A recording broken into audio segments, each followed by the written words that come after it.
Perempuan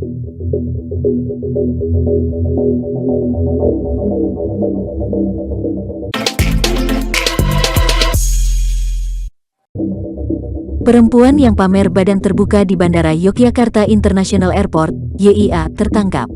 Perempuan yang diduga Siskaeee itu dikabarkan telah ditangkap aparat Kepolisian Daerah, Polda. Daerah Istimewa Yogyakarta, DIY, Sabtu tanggal 4 Desember tahun 2021 di Bandung. Saat ini, Siskaeee mendekam di tahanan Polda Jatim setelah ditangkap di salah satu stasiun di kota Bandung. Diduga, video yang beredar itu diperjualbelikan melalui sebuah aplikasi. Video viral berdurasi 83 detik media sosial. Di video itu, tampak ada watermark dengan tulisan OnlyFans Siskaeee.